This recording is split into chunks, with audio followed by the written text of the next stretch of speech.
combat.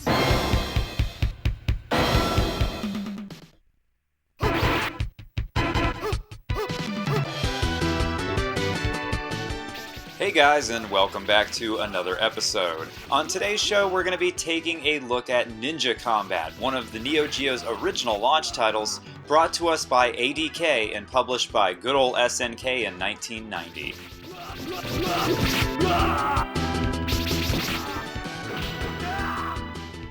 Ninja Combat is light on story, but here's what it boils down to. Our two main heroes, Joe and Hayabusa, are at odds with a rival ninja clan, and now it's up to them to head to the bad guy's base and crack some skulls.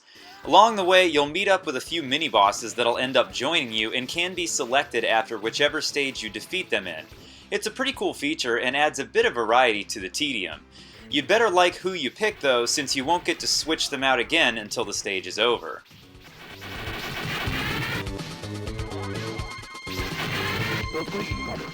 When you continue, you're forced to resume as whichever character you chose initially before the stage began. And I am not a fan of that at all.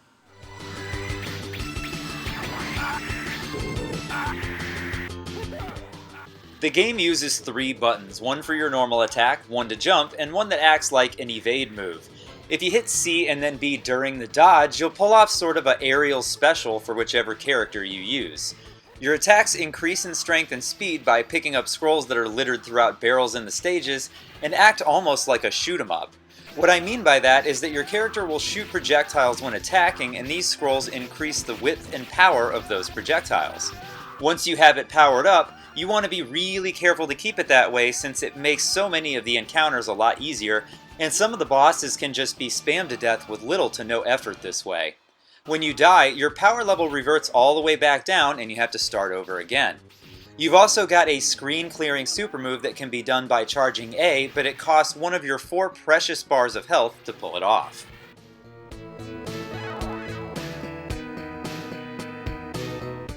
There are an assortment of weapons that can be picked up as well, like bats, nunchucks, swords, etc., but in all honesty, I've never really had much use for them.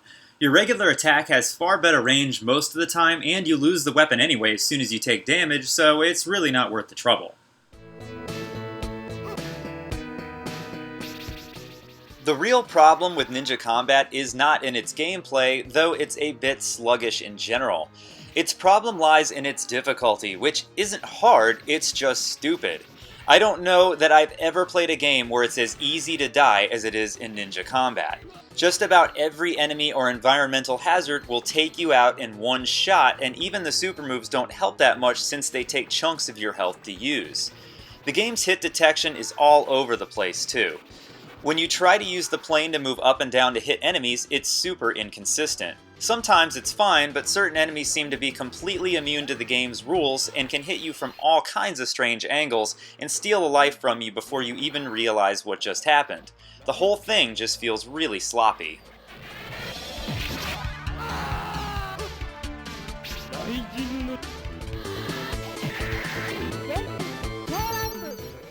The graphics aren't half bad, though they are a little plain in terms of the actual character and background design.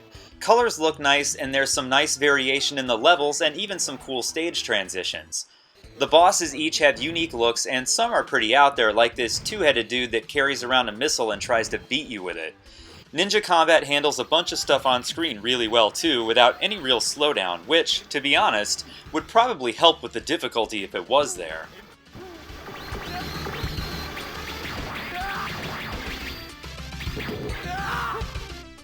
Sound effects are booming and do sound good, but the music is a little hit and miss. There are a few catchy songs here and there, but there are some really bad ones that also make appearances throughout.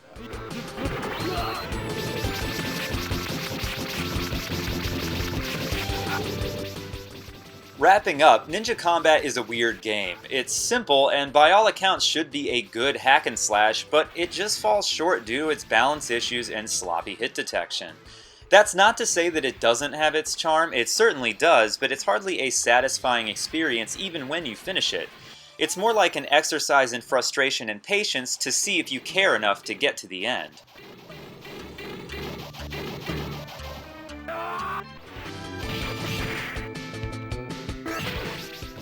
It's got some catchy music, and the co-op is fun for about 15 to 20 minutes, but that's where all the fun ends with Ninja Combat. ADK has done some amazing things on the Neo Geo, but this really isn't one of them. On the CD, which we're looking at today, there's at least only one initial load time when you start the game and no others throughout, and that's always nice.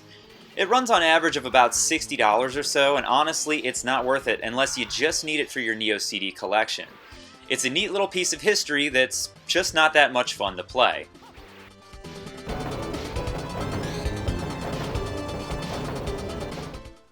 As always, guys, I'd like to thank you all for watching, subscribing, and of course commenting, and until next time, stay classic.